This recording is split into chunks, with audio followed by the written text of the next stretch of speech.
നമസ്കാരം.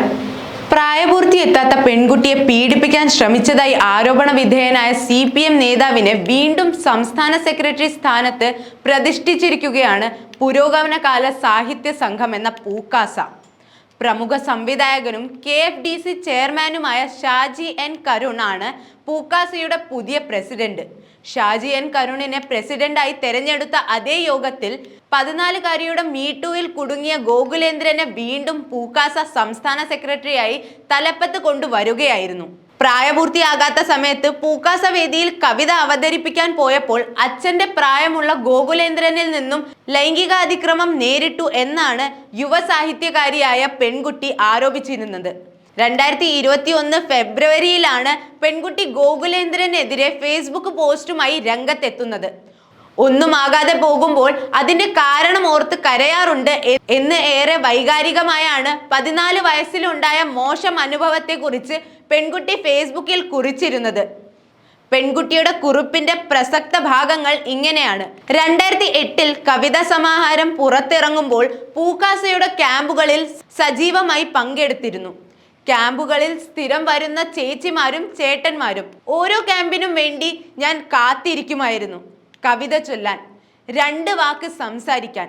എന്നാൽ പെട്ടെന്നാണ് ആ വേദികളിൽ നിന്നും മാറി നിന്നത്. പലരും അതിനെ അഹങ്കാരമായി കണ്ടു. എന്നാൽ ഒരു കൊച്ചുകുട്ടി എന്തുകൊണ്ട് വേദികളെ ഭയക്കുന്നു എന്ന് ആരും ചോദിച്ചില്ല. കാരണം എന്തെന്ന് തിരക്കിയില്ല. അതിന്റെ കാരണക്കാരന്റെ പേര് പറയുമ്പോൾ അതിനേക്കാൾ ഉപരി ഭയമാണ്. ഗോകുലേന്ദ്രനിൽ നിന്നുണ്ടായ 3 മോശം അനുഭവങ്ങളാണ് പെൺകുട്ടി ഇതോടൊപ്പം പങ്കുവച്ചിരുന്നത്. അമ്പലപ്പുഴയിൽ നടന്ന ക്യാമ്പിൽ നിന്നും മടങ്ങുന്ന വഴി വാഹനത്തിന്റെ തിരക്ക് മുതലെടുത്ത് ശരീരത്തിൽ മോശമായ രീതിയിൽ പലതവണ സ്പർശിച്ചു. ആകും വിധത്തിൽ ഫയൽ കൊണ്ട് തടുത്തെങ്കിലും അത് തുടർന്നു. സമാനമായ അനുഭവം 2 പ്രിയപ്പെട്ട ചേച്ചിമാർ ഇയാളെ പറ്റി അടക്കം പറയുന്നത് കേട്ടിരുന്നതായും പെൺകുട്ടി കുറിച്ചിട്ടുണ്ട്. ഇയാളുടെ സ്വഭാവ വൈകൃതം വീണ്ടും പ്രകടമായ സംഭവം ഉണ്ടായെന്നാണ് ഈ പെൺകുട്ടി പോസ്റ്റിൽ പറഞ്ഞിരുന്നത്. ഒരു കവിത ചൊല്ലിയപ്പോൾ വിലപ്പെട്ടതെല്ലാം കവർന്നിട്ടും അവരെന്റെ ഹൃദയത്തെ ഉപേക്ഷിച്ചു എന്നൊരു വരിയുണ്ടായിരുന്നു. വിലപ്പെട്ടതെല്ലാം നഷ്ടപ്പെട്ടോ എന്ന വഷളൻ ചോദ്യമാണ് ഗോകുലേന്ദ്രൻ ചോദിച്ചതെന്നാണ് പെൺകുട്ടി വ്യസനത്തോടെ കുറിച്ചത്. സെക്സ് ഒരു പാപമല്ല. കുഞ്ഞായിരുന്നപ്പോൾ താൻ ഒരു കന്യാസ്ത്രീയുമായി ബന്ധപ്പെട്ടിട്ടുണ്ടെന്നും അതിലൊന്നും ഒരു അസ്വാഭാവികതയില്ലെന്നും പെൺകുട്ടിയോട് ഗോകുലേന്ദ്രൻ ഉപദേശിച്ചത് ഒരു ബുക്ക് സ്റ്റോൾ ഉദ്ഘാടനത്തിന് പോയപ്പോൾ ആൾക്കൂട്ടത്തിന് നടുവിൽ വെച്ചായിരുന്നു. ഗോകുലേന്ദ്രന്റെ ലൈംഗിക അതിക്രമങ്ങൾ തുറന്നു പറഞ്ഞുള്ള അതിദീർഘമായ കുറിപ്പാണ് പെൺകുട്ടി അന്ന് പുറത്തുവിട്ടിരുന്നത്. പോക്സോ കേസ് എടുത്ത് ജയിലിൽ അടക്കേണ്ട ആളെയാണ് പുരോഗമനകാല സാഹിത്യ സംഘം സെക്രട്ടറിയായി വീണ്ടും അവരോധിച്ചിരിക്കുന്നത്. ഇതിനാവട്ടെ ലവലേശം ഉളുപ്പും മാനവുമില്ലാത്ത പല ന്യായീകരണങ്ങളാണ് പൂക്കാസ നിരത്തുന്നത്. ഗോകുലേന്ദ്രനെതിരെയുള്ള ആരോപണം അന്വേഷിക്കാൻ ഡോക്ടർ AG ഒലീന, സുലേഖ എന്നിവരൊക്കെ അടങ്ങുന്ന കമ്മിറ്റിയാണ് പൂക്കാസ നിയോഗിക്കുന്നത്.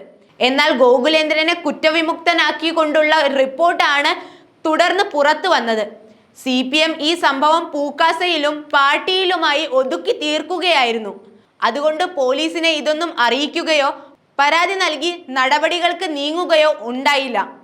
അന്വേഷണ കമ്മിറ്റി റിപ്പോർട്ട് പൂക്കാസയിൽ തന്നെ ആരെങ്കിലും കണ്ടിട്ടുണ്ടോ എന്ന് പോലും സംശയിക്കേണ്ടിയിരിക്കുന്നു. ഇതെല്ലാം ഒരു CPM സ്റ്റൈൽ തട്ടിപ്പായിരുന്നു. റിപ്പോർട്ട് പൂക്കാസ പുറത്തുവിടുകയും ചെയ്തിട്ടില്ല.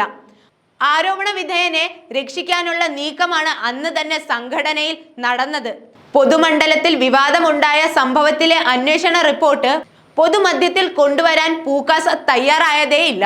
ചെറിയ കുട്ടിയോട് അതിക്രമം കാട്ടിയ ക്രിമിനലിനെ സംരക്ഷിക്കാൻ ശ്രമിച്ചത് ശരിയല്ലെന്ന് സംഘടനയ്ക്കുള്ളിൽ തന്നെ ആരോപണം ഉയർന്നിരുന്നു. ഹേമ കമ്മിറ്റി റിപ്പോർട്ട് പുറത്തു വന്നതിനെ തുടർന്ന് സിനിമയിലെ ലൈംഗിക അതിക്രമങ്ങൾ ഓരോന്നായി പുറത്തു വന്നുകൊണ്ടിരിക്കുകയാണ്. അത് കേരളത്തിലെ സാംസ്കാരിക മേഖലയെ പിടിച്ചു കുലുക്കിക്കൊണ്ടിരിക്കുകയാണ്. നടനും MLA-യുമായ മുകേഷ്, ചലച്ചിത്ര അക്കാദമി ചെയർമാനായിരുന്ന രഞ്ജിത്ത്, നടന്മാരായ സിദ്ദിഖ്, ഇടവേള ബാബു, മണിയൻ പിള്ള രാജു എന്നിവർക്ക് എതിരെ പോലീസ് കേസ് എടുത്തിട്ടുണ്ട്. ആരോപണങ്ങളെ തുടർന്ന് സിദ്ദിഖ് അമ്മ ജനറൽ സെക്രട്ടറി സ്ഥാനവും രഞ്ജിത്ത് ചലച്ചിത്ര അക്കാദമി ചെയർമാൻ സ്ഥാനവും രാജിവെച്ചിട്ടുണ്ട്. മറ്റ് നടന്മാർക്ക് എതിരെയും കേസുകൾ വരുമെന്നാണ് ഒടുവിലുള്ള വിവരം. മുകേഷിന്റെ രാജി ആവശ്യത്തിനായി CPM-നുള്ളിൽ തന്നെ കടുത്ത സമ്മർദ്ദം ഉയരുമ്പോഴാണ് പൂക്കാസയിലെ 14-കാരിയോട് ബന്ധപ്പെട്ട മീറ്റു വിവാദം CPM തന്നെ ഒതുക്കി തീർത്ത സംഭവം പുറത്തു വന്നിരിക്കുന്നത്. ലോക്സഭാ തെരഞ്ഞെടുപ്പിലെ വൻ തോൽവിയെ തുടർന്ന് പാർട്ടിയിൽ തെറ്റുതിരുത്തൽ നടപ്പാക്കുന്നതായി വീമ്പിളക്കുന്ന CPM-ന്റെ സാംസ്കാരിക മുഖമെന്ന് വിശേഷിപ്പിക്കുന്ന പൂക്കാസയിൽ മീറ്റു ആരോപണം നേരിട്ട ഗോകുലേന്ദ്രനെ വീണ്ടും നേതൃനിരയിലേക്ക് കൊണ്ടുവന്നത് സാംസ്കാരിക കേരളത്തിന് അപമാനമായിരിക്കുകയാണ്. CPM-ന് നാണക്കേടുണ്ടാക്കിയിരിക്കുകയാണ്.